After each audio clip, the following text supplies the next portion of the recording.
कहानी की शुरुआत होती है एक सुनसान रास्ते से, जहां दो स्कूल बसेस तेजी से आगे बढ़ रही होती है। इन दोनों बसों के अंदर बहुत सारी स्कूल गर्ल्स बैठी होती है जो अपनी क्लास ट्रिप के लिए जा रही होती है। बस के अंदर सभी लड़कियां मस्ती कर रही होती है, बातें कर रही होती है, लेकिन उन्हीं लड़कियों में एक लड़की ऐसी भी होती है जो बाकी सबसे अलग चुपचाप अपनी नोटबुक में कुछ लिख रही होती है। उस लड़की का नाम था मित्सुको। मित्सुको दिखने में बहुत सिंपल और इनोसेंट थी। वह अपनी दुनिया में खोई हुई नोटबुक में कुछ लिख रही होती है। तभी उसकी फ्रेंड्स उसे छेड़ते हुए कहती हैं, तुम हर वक्त बस लिखती ही रहती हो, आखिर इन नोट्स से तुम्हें मिलेगा क्या? इतना कहकर उसकी फ्रेंड मजाक मजाक में उसकी नोटबुक छीन लेती है। इसी दौरान मित्सुको का पेन नीचे गिर जाता है। अब मित्सुको अपना पेन उठाने के लिए जैसे ही नीचे झुकती है, तभी अचानक बाहर से एक बहुत ही तेज और अदृश्य फोर्स आती है। वह अदृश्य फोर्स दोनों बसेस को बीच से काटते हुए निकल जाती है। बस के अंदर बैठी सारी लड़कियां एक ही झटके में दो हिस्सों में कट जाती हैं, लेकिन मित्सुको बच जाती है। जब मित्सुको धीरे धीरे ऊपर उठती है और अपने आसपास देखती है तो उसके होश उड़ जाते हैं। ये सब देखकर मित्सुको बुरी तरह डर जाती है। उसे समझ ही नहीं आता कि आखिर एक पल में ये सब क्या हो गया,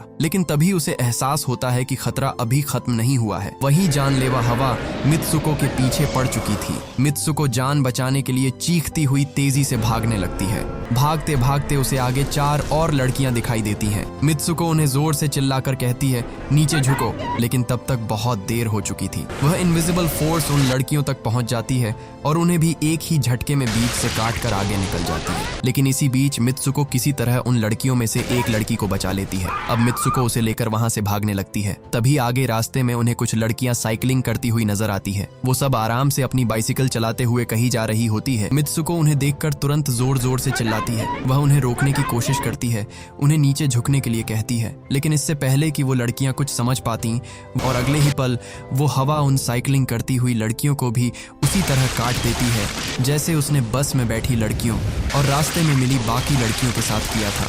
इसी अफरा तफरी में वो लड़की भी मारी जाती है जिसे मित्सुको ने अभी थोड़ी देर पहले बचाया था। अब मित्सुको पूरी तरह टूट चुकी होती है। डर के मारे मित्सुको बिना कुछ सोचे इधर उधर भागने लगती है। भागते भागते वह एक नदी के पास पहुंचती है, लेकिन वहां पहुंचकर भी उसे राहत नहीं मिलती, क्योंकि नदी के अंदर पहले से ही बहुत सारी डेड बॉडीज पड़ी होती हैं। मित्सुको ये सब देखकर अंदर तक कांप जाती है। उसके कपड़े खून और गंदगी से खराब हो चुके होते हैं, इसलिए वह वहीं पड़ी एक डेड बॉडी के कपड़े लेती है और अपने कपड़े चेंज कर लेती है। इसके बाद मित्सुको किसी तरह आगे बढ़ती है और चलते चलते एक स्कूल में पहुंच जाती है। लेकिन यहाँ आकर वह और भी ज्यादा कंफ्यूज हो जाती है, क्योंकि इस स्कूल में भी बहुत सारी फीमेल स्टूडेंट्स होती हैं, लेकिन उनका यूनिफॉर्म मित्सुको के यूनिफॉर्म से बिल्कुल अलग होता है। यानी ये साफ था कि ये उसके स्कूल की स्टूडेंट्स नहीं थी। मित्सुको को कुछ भी समझ नहीं आ रहा था। अभी कुछ देर पहले वह अपनी स्कूल बस में थी, फिर उसके सामने इतना बड़ा हादसा हुआ और अब अचानक वह एक अजीब से नए स्कूल में पहुंच चुकी थी। तभी एक लड़की मित्सुको के पास आती है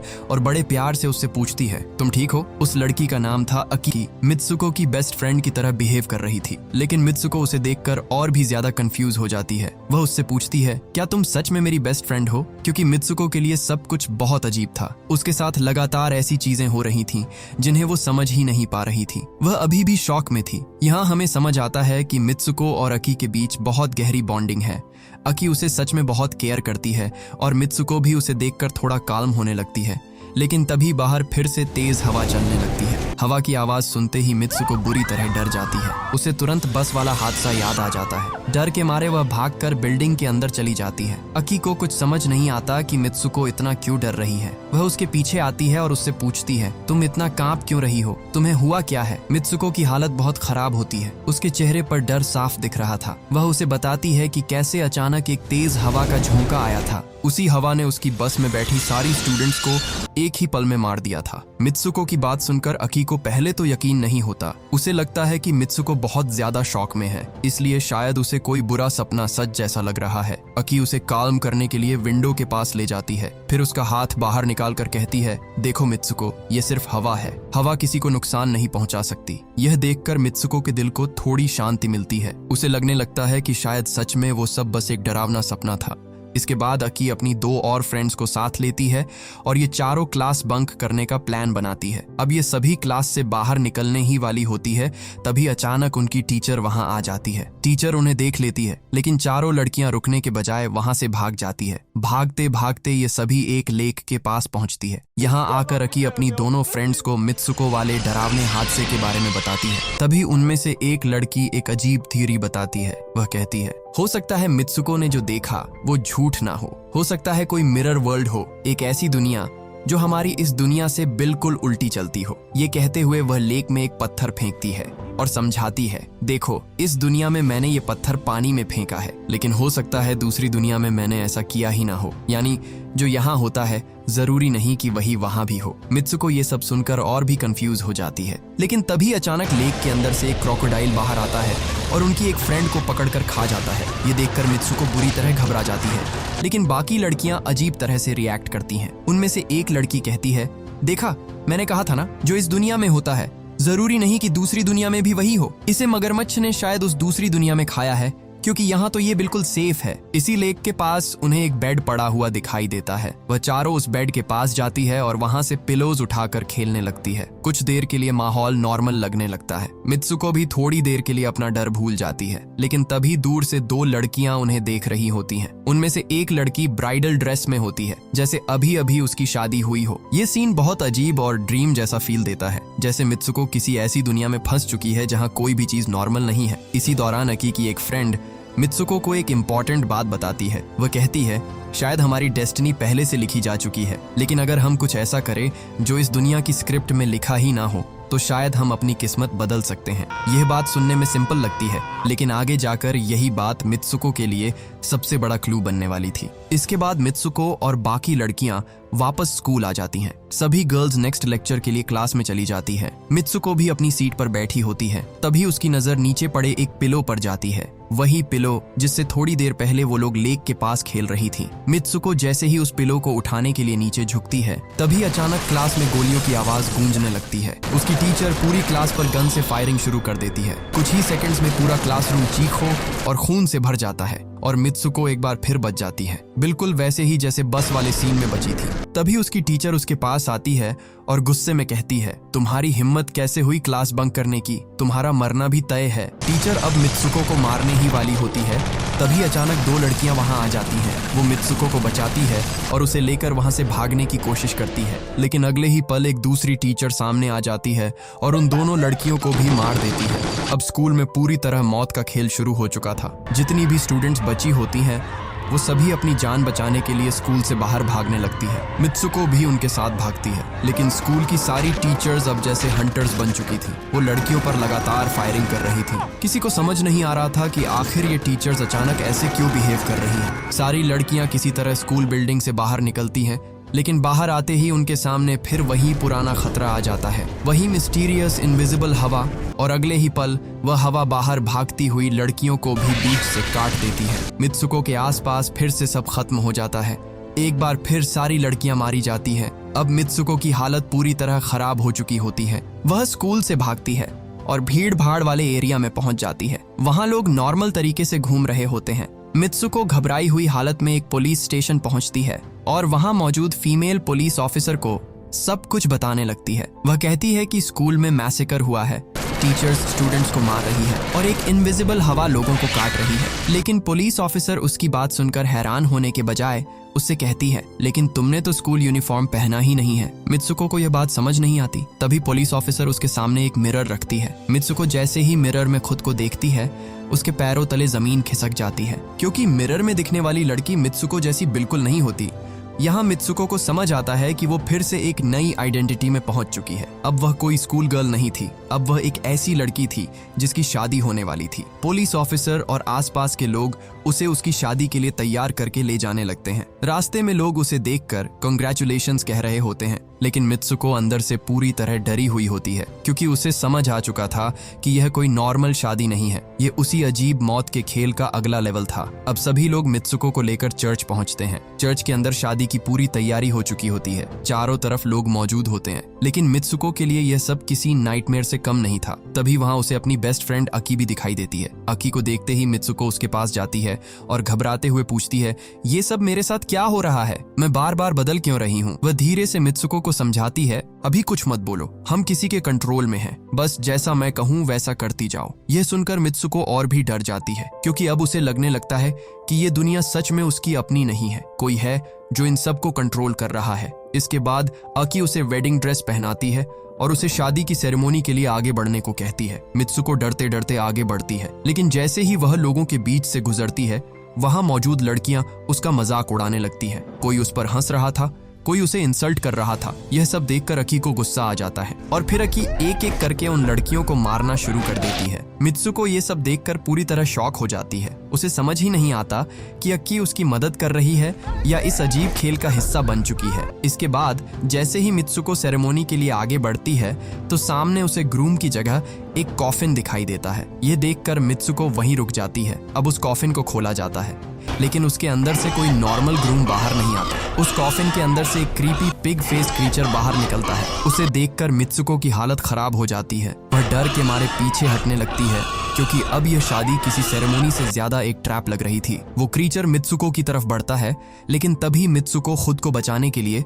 पास पड़ी एक टूटी हुई बॉटल उठाती है और उस पर अटैक कर देती है। इसके बाद मित्सुको और अकी दोनों चर्च से भागने लगती है, लेकिन चर्च के गेट पर दो लड़कियां उन्हें रोकने की कोशिश करती हैं। अकी बिना देर किए उन्हें भी मार देती है और मित्सुको को वहां से निकलने का मौका देती है। अब दोनों वहां से अलग अलग डायरेक्शन में भागने लगती हैं। मित्सुको अब पूरी तरह समझ चुकी थी कि उसके साथ कुछ बहुत गलत हो रहा है। पहले बस, फिर स्कूल और अब ये शादी। हर जगह उसकी आइडेंटिटी बदल रही थी, लेकिन मौत उसका पीछा नहीं छोड़ रही थी। भागते भागते मित्सुको को एक और मिरर दिखाई देता है। वह जैसे ही मिरर में खुद को देखती है तो एक बार फिर उसके होश उड़ जाते हैं क्योंकि इस बार भी उसका चेहरा और आइडेंटिटी बदल चुकी थी।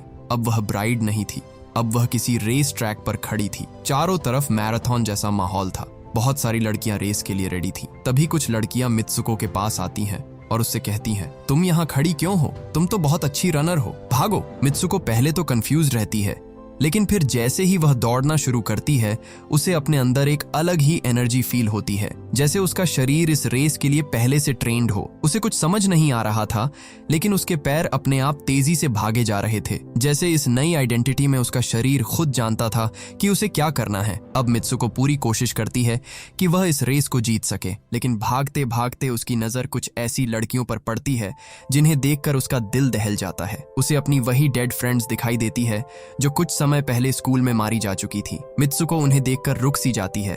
तभी उसी रेस ट्रैक पर उसकी बेस्ट फ्रेंड अकी भी आ जाती है। अकी को देखकर मित्सुको को थोड़ी हिम्मत मिलती है, लेकिन तभी ये दोनों नोटिस करती है कि खतरा फिर से इनके पीछे आ चुका है। वही पिग फेस्ड क्रीचर जो चर्च में कॉफिन से बाहर आया था और वही औरतें जिन्होंने चर्च के गेट पर इन्हें रोकने की कोशिश की थी। अब ये सब मित्सुको और अकी की तरफ बढ़ रहे थे। इसी दौरान रास्ते में कुछ लड़कियां उससे कहती हैं, इस दुनिया से बाहर चली जाओ वरना तुम भी यहाँ फंस जाओगी। भागते भागते मित्सुको एक सुनसान और अंधेरी जगह पर पहुंच जाती है। वहां उसे स्कूल यूनिफॉर्म पहनी हुई कुछ लड़कियां दिखाई देती हैं। वे लड़कियां मित्सुको से कहती हैं, हम सब मर चुकी हैं और अब तुम्हें भी मार देंगे। मित्सुको डर के मारे पीछे हटने लगती है। तभी अचानक अकी वहां आ जाती है और उन लड़कियों में से एक को मारकर मित्सुको को बचा लेती है। भागते हुए अकी मित्सुको से कहती है, अपना नाम पुकारो, जोर जोर से अपना असली नाम बोलो। मित्सुको पहले तो कुछ समझ नहीं पाती, लेकिन फिर वह अपना नाम बार बार चिल्लाने लगती है, मित्सुको मित्सुको मित्सुको। और जैसे ही वह अपना नाम पुकारती है उसके साथ एक अजीब चीज होती है। उसकी बदली हुई आइडेंटिटी टूटने लगती है और वह धीरे धीरे अपने असली रूप में वापस आने लगती है। अब मित्सुको फिर से वही स्कूल गर्ल बन चुकी थी जो शुरुआत में बस में बैठी थी,